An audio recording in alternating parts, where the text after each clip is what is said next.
Hey guys, here's that vid that I had promised. The one that I think certain atheists might go crazy over and others that might have fanatical Christians wanting to skin me alive. Before I start, I know there's probably like 1 or 2 Christians who watch my channel. I have to state right now, this is not an attack on you guys, okay? This is not a general angry gnashing of teeth attack on Christians. I know that there's a lot of like stuff on YouTube where atheists are like, Christianity sucks, you guys are all fools, idiots. No, this is not what this video is going to be like. So for those of you who are watching this vid and you're hoping that this is going to be a straight up bashing of their religion, go elsewhere. This is not what this vid is. So what is this video then? What I'm offering today is a challenge. Yep, challenge. Challenges are a lot more fun than attacks. So if it's just a simple challenge, why is it that I think that certain atheists are going to like this? Well, the reason why is because this little challenge is one of the many that I would throw at a fanatic whenever they wouldn't leave me alone. See, for those who know me, or definitely know me like during my college years and such, I used to have a lot of debates with Christian clubs and fanatics who just would not get it. And after a while, I would get so frustrated I would throw one of these type of things at them, and it usually was enough for them to back off and leave me alone because they were never able to answer it. So, in light of some of the craziness that I know some atheists were dealing with, here's my little challenge.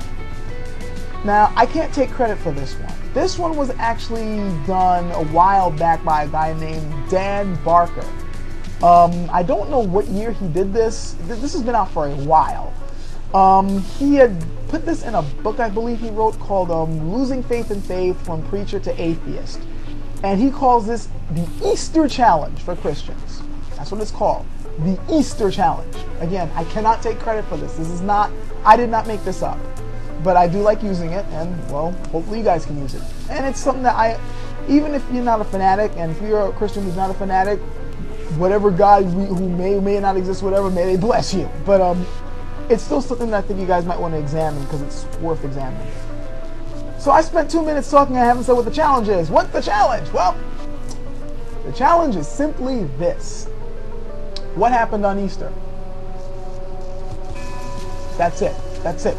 All I want you to do is tell me exactly what happened on the very first Easter. I'm not asking for proof. I'm not asking you to prove that what happened at Easter existed. No, not at all. This is nothing about, you know, your belief is garbage or prove this happened, prove the existence of God. Nah. I'm not asking you to prove Jesus existed. I'm not asking you to prove the crucifixion. All I'm asking you is to tell me from beginning to end the story of Easter. That's the challenge. Now, I'm pretty sure you guys are like, oh, come on, that's the challenge. It's easy to do. No, there are a few stipulations. Let me read directly from here so I don't mess this up, okay? This is directly from the Easter Challenge of Christians from Losing Faith in Faith. Dan Barker states, the conditions of the challenge are simple and reasonable. In each of the 4 Gospels, begin at Easter morning and read to the end of the book. So if you're reading Matthew, it's Matthew 28 on to the end, Mark 16 to the end, Luke 24 to the end, and John 20 to 21. Also, if you want, you can read Acts 1, 3 to 12, and Paul's tiny version of the story in 1 Corinthians 15, 3 to 8. Now, these 165 verses can be read in a few moments. Then, without omitting a single detail from either of these accounts, any of these accounts, write a simple, or if you want to do a video, however you want to do it, either write or dictate a simple chronological narrative of the events between the resurrection and the ascension. What happened first, second, and so on. Who said what, when, and where do these things happen? Now, since the Gospels do not always give precise times of the day, it is permissible to make a few educated guesses. The narrative does not have to pretend to present a perfect picture. It only needs to give at least one plausible account of all the facts. Additional explanation of the narrative may be set apart in parentheses. The important condition to the challenge, however, is that you cannot leave a single biblical detail out. Not a single biblical detail can be omitted. Fair enough? That's the challenge. Now, It's important to state that Dan Barker himself put himself to the challenge and tried to do this. He failed. He has thus presented this challenge to other Christians, friends of his. They failed. He presented this to preachers. He even did this on national television, and he's also done this on the radio. They failed. So I have to warn you, apparently, this simple task is pretty hard, it seems. Just a simple narrative of what happened on Easter. Now, the importance of this challenge is that Easter is the core essence of Christianity. Remember, it's not just that Christians believe that Jesus Christ came to, well, I hate saying that term, that Jesus the Christ. Christ is not a last name. The Messiah Jesus supposedly came down to earth and, preached a certain doctrine and died on the cross and ascended to heaven. Now, it's not the core belief that he was there. It's not the core belief that, he taught a lot of things. The core essence of Christianity states that he died for humanity's sins. That he went on the cross, died for human sins, rose from the dead, and ascended to the Father. Without that event, there really is no Christianity, because if you take out those events, he turns out to be just a regular dude. But with this event, it supposedly solidifies that he's the Son of God. I mean, they have all these other stories that supposedly say he's the Son of God, like his birth, the signs behind his birth, all the miracles he's done, they help. But the core thing is Easter. Remember, those of you who know the whole the mysteries of faith, Christ has died, Christ is risen, Christ will come again. That's the core thing. If you've ever gone to a Catholic Mass, it's in there.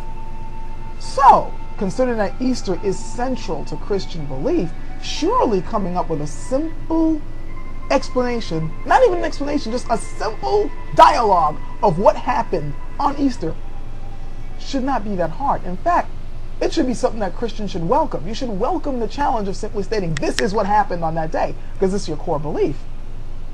But I have to be fair in telling you that if I was a betting man, I'd bet against you guys in actually doing this, because I have not met anyone yet who's been able to do the challenge. Why has it that no one seems to be able to meet this challenge? I'll give you guys a hint. All four of the Gospels and the tale in Acts and Paul's version of the story in Corinthians all contradict each other. I won't waste my time telling you what each of the contradictions are. If you decide to do this challenge, you will see them for yourself. That's the challenge. Now, atheists, those of you who are getting bombarded by a whole lot of angry Christians, go ahead and use this so they can leave you alone. If there are some of you guys out there who actually want to take up this challenge, feel free. I'm seriously not expecting anybody to try. This is just something I'm throwing out there.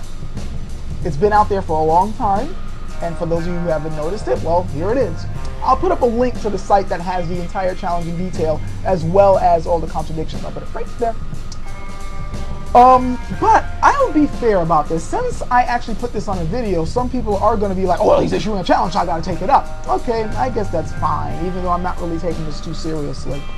But if you actually happen to take up the challenge and succeed, well, that's one hell of a, yeah, wow, that's an accomplishment. If you're able to do that, I guess I better give some type of incentive, even though I'm not really taking this too seriously. I'll draw a really cool picture for you.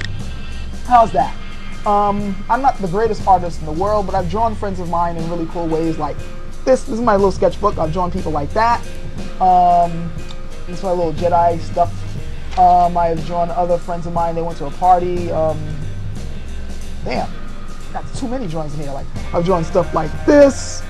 I've drawn like action pictures and things like that. So if you really want to, and by the way, K-Biomech, I am still working on the frog thing. I just haven't found anything that pleases me yet. But yeah, that's what I'll do. If you actually are able to do this and succeed, I'll just draw a cool picture for you. If you can't do it, don't feel bad. You'll be in a rather large club. I haven't been able to do it, and I've read the Bible backwards and forwards, and I haven't been able to do it. So yeah, that's the challenge. Have fun with it. Catch you later.